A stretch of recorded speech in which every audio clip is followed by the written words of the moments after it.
Cześć, Bartek Urban. Zapraszam do testu Volkswagena Tayrona. Volkswagen Tayron to nie jest nowość w portfolio Volkswagena, bowiem taki model od 2018 roku był w ofercie, ale na rynek chiński. Ba, tam był nawet Tayron X, czyli SUV coupé na bazie tamtego Tayrona. W 2024 roku przyszła jednak pora na drugą generację Tayrona, która tym razem ma być dostępna zarówno w Chinach, jak i w Europie. W Chinach jednak będzie miało nazwę Tayron L, żeby podkreślić, że jest nieco większy niż poprzedni Tayron, a znowu w Ameryce auto będzie miało nazwę Tiguan.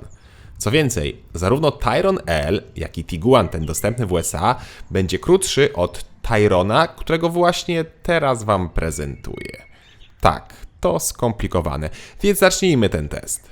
Volkswagen Tayron zastępuje model Tiguan Allspace, czyli przedłużoną wersję Tiguana. I w zasadzie to by się zgadzało, bo Tayron wygląda właśnie jak przedłużony obecny nowy Tiguan. A przynajmniej na pierwszy rzut oka, bo jak porównamy oba auta obok siebie, to okazuje się, że jest jednak kilka zmian.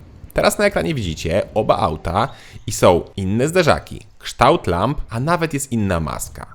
Najlepiej to widać od boku, gdzie z przodu zderzak zaczyna się w innym miejscu. Z tyłu zresztą to samo, mamy inny zderzak, inną klapę bagażnika i inne światła. Światła to w ogóle jest najczęściej komentowany element tego auta, ponieważ zarówno z przodu, jak i z tyłu świeci się w tym aucie emblemat Volkswagena.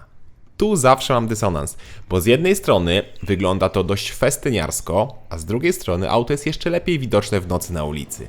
Sam już nie wiem. Podpowiedzcie proszę, czy to jest kicz, czy jednak może szpan i styl. A co do samego Tayrona, to wygląda on nawet nieźle. Jest mocno napompowany, Volkswagen już zerwał ze swoimi ostrymi kształtami i teraz idzie właśnie w takie obłe kształty. Może się to auto podobać i sprawia wrażenie bardzo dużego. Jest duże, ale bez przesady. Wymiary Tayrona to 4,79 m długości, 1,85 m szerokości oraz 1,66 m wysokości. Rozstaw osi to 2,79 cm, a prześwit to 20 cm. Czyli auto jest o 25 cm dłuższe i ma o 11 cm większy rozstaw osi niż Tiguan. Pozostałe wymiary są niemal takie same, poza prześwitem, bo tutaj Tiguan ma około 3 cm mniejszy prześwit. I Tiguan ma też mniejszy bagażnik. Tiguan ma 652, a Tayron może mieć aż 885 litrów, czyli o 230 litrów więcej. Oczywiście mowa o odmianie 5-osobowej, bo Tayron, podobnie jak wcześniejszy Tiguan Allspace, może być w opcji 7-osobowej. I właśnie taką wersję ja testuję. I jak mamy rozłożone wszystkie trzy rzędy, to bagażnik wtedy ma 345 litrów, czyli nadal całkiem sporo jak na trzy rzędy. Co więcej, mamy drugie dno, gdzie jak widzicie jest miejsce na roletę czy jakieś drobiazgi oraz jest miejsce na koło dojazdowe i zestaw kluczy. Ładnie. Chociaż ładny kufer to jest dopiero jak położymy te oparcia, bo wtedy jest naprawdę wielka jama. Są też haczyki na zakupy, gniazdo pod zapalniczkę, gniazdo 230 oraz hak holowniczy. Niestety hak nie rozkłada się w pełni, tam składa elektrycznie, trzeba mu pomóc. A, i to jest opcja, podobnie jak gniazdo 230 w kufrze. Tayron z tym silnikiem może ciągnąć od 2300 do 2400 kg w zależności od wyposażenia. I gdyby ten bagażnik był dla Was za mały, to drugi rząd jest przesuwny i można tym samym zwiększyć pojemność bagażnika.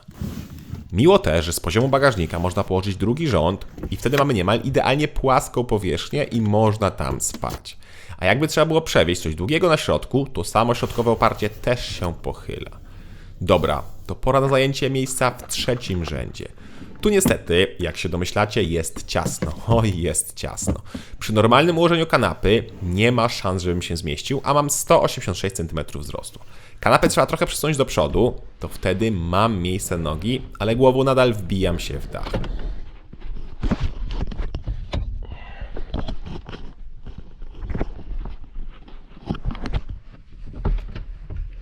To są miejsca takie mocno awaryjne, myślę, że dla ludzi do maks 160 cm, czyli raczej dla dzieci. A, jak chcemy to montować fotelik, to nie ma tu Isofixa, trzeba to robić na pasy. Nie ma tutaj też nawiewów czy złącz, są jedynie miejsca na napoje.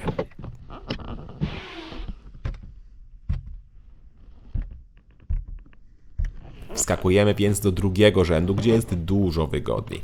W zasadzie to jest tu bardzo wygodnie, właśnie przez regulowaną kanapę i to można ją przesuwać oraz i pochylać oparcie.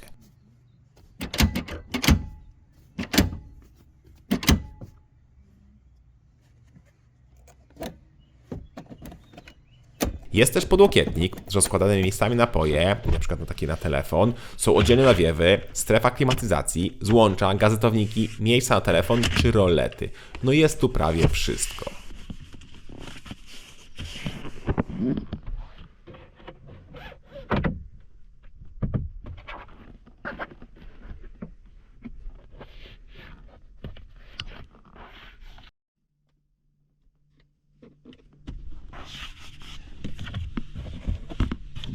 Siadamy więc z przodu, gdzie witają nas bardzo przepastne fotele. Poważnie, fotel jest bardzo szeroki, aż miałem wrażenie, że delikatnie za szeroki, ale ja też jestem wąski, więc może dlatego. Fotel jest bardzo wygodny, łatwo go ustawić i może być w pełni elektryczny. Kierownica jest już manualna. Plus za podłokietnik, który jest regulowany i to w 2 płaszczyznach. To lubię. Nie lubię za to ogromnego tabletu na desce rozdzielczej. No poważnie, moim zdaniem wygląda to źle i jest po prostu za duże. Ja wiem, że może nie zasłania widoku jak się jedzie, ale zupełnie nie rozumiem mody na jak największy tablet, zwłaszcza, że tutaj widać, że dałoby się to ładnie wpasować, no ale takie niestety nie jest. Na szczęście, ekran działa już bardzo dobrze, a w zasadzie jedyne przycięcia jakie łapie, to jak odpalamy nawigację na pełny ekran oraz niestety czasem jak wchodzimy w klimatyzację. A to jest o tyle denerwujące, że żeby zmienić nawiew, to trzeba klikać na ekranie. To powinno być na fizycznych przyciskach. I co gorsze, to o ile temperatura jest wyciągnięta na pasku, albo na te suwaki, które są dotykowe pod ekranem i podświetlane, tak nawiew jest ukryty. Ukryta też jest opcja do wyłączenia systemu ISA, czyli tego pikania jak przekroczymy prędkość i to jest ukryte na ekranie. I chyba nie ma przycisku na kierownicy, żeby to wyłączyć, albo ja tego nie znalazłem. Drugi ekran to cyfrowe zegary, które są normalne. Normalne, to znaczy mamy parę motywów i kolorów i możemy zmieniać różne dane wyświetlanie, ale wszystko jest proste i czytelne, więc to mi się podoba.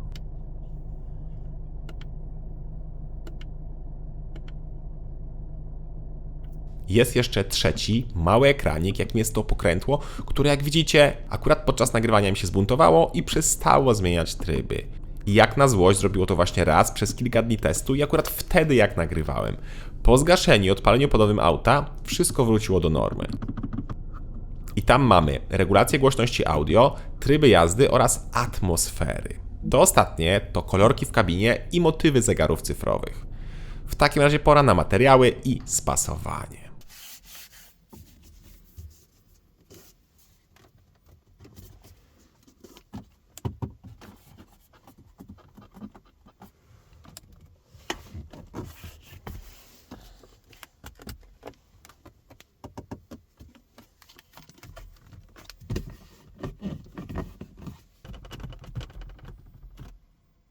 No cóż, jest tak sobie. Coś tam skrzypi oraz jest niestety sporo piano black.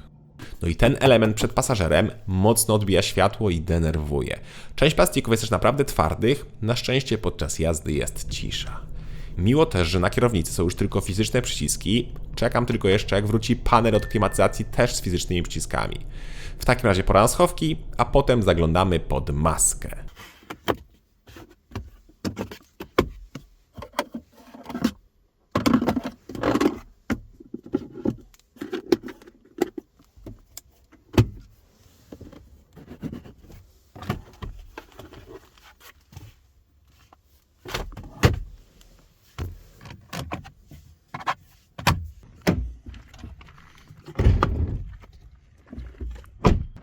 Pod maskę to w ogóle można zajrzeć bez jej otwierania, bo zauważyłem, że jest ogromna szpara pomiędzy lampami a tą plastikową listwą, gdzie możemy przełożyć palce. No to jest słabe, prawda? Nie przypominam sobie, żeby Tiguan też tak miał, ale jak tu jest jakiś właściciel nowego Tiguana, to sprawdźcie i napiszcie w komentarze, czy też jest taka szpara. No w Tayronie jest tu niezła dziura. Dziura też jest pod maską, bowiem jest tu mnóstwo przestrzeni, a w testowanej wersji pracuje silnik 2.0 TDI o mocy 193 koni.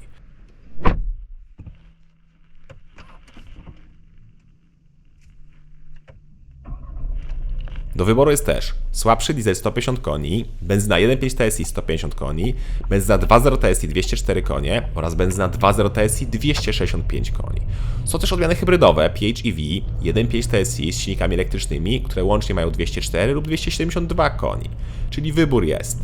Wybór jest też napędów, albo mamy na przód, albo na 4 koła. Tak jak mówiłem, ja mam 2.0 TDI, 193 konie, które zawsze jest napędem na 4 koła i automatem.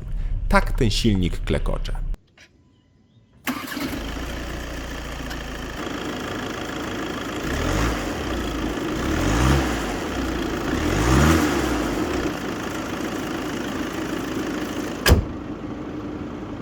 Zgadza się, typowy diesel. Na zewnątrz słychać go dość wyraźnie, ale w kabinie jest nieźle wyciszony, no chyba, że wchodzi na wyższe obroty. Pojeździłem nieco po górskich serpentynach i wtedy, na wyższych obrotach i pod obciążeniem, słyszymy w kabinie diesla. Tak już urok czterocylindrowych konstrukcji wysokoprężnych. Katalogowo testowany wariant powinien zrobić setkę w 8 sekund. Pora to sprawdzić.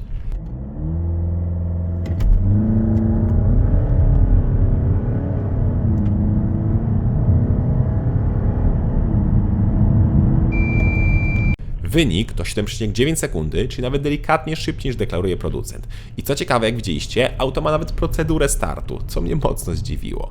Bez procedury czas to około 9 sekund. Do setki jest naprawdę żwawo, ale już na trasie mam wrażenie, jakby brakowało mocy. Poważnie, niby jest 200 koni i spory moment, bo 400 Nm, ale auto nie wydaje się szybkie. Szybka też nie jest reakcja skrzyni biegów, w której redukcje naprawdę trwają sporo. Zresztą, zobaczcie sami.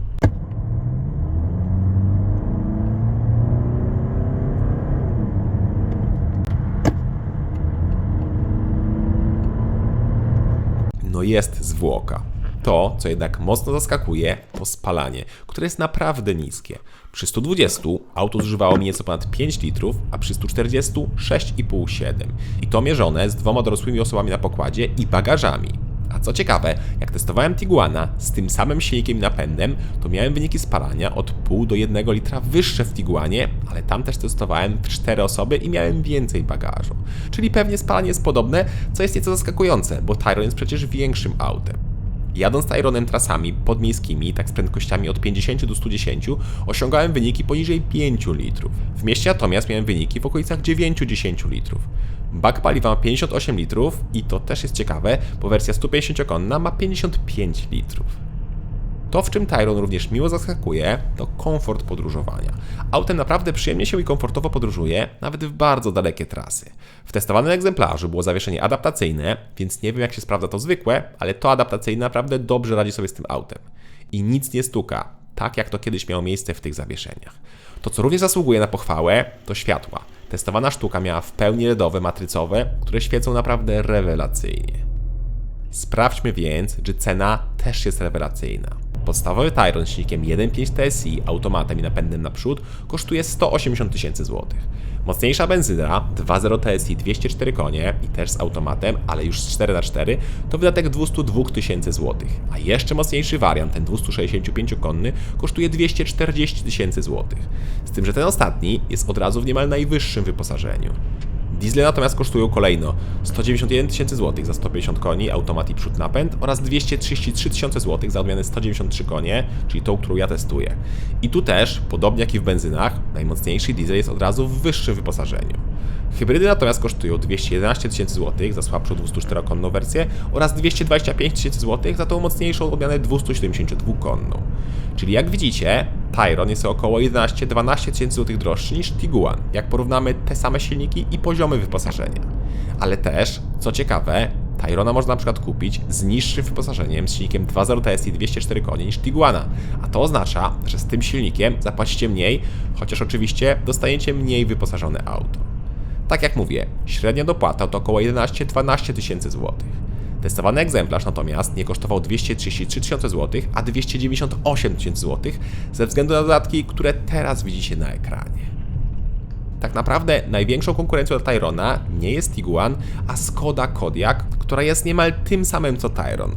Niemal te same silniki, niemal te same wymiary i te same napędy. Rozstaw osi jest ten sam, a pozostałe wymiary są do 4 cm różne ze względu na inne zderzaki. I Kodiaq w podstawie z silnikiem 1.5 TSI kosztuje 178 000 złotych, czyli 2000 zł mniej niż Tayron z tym samym silnikiem.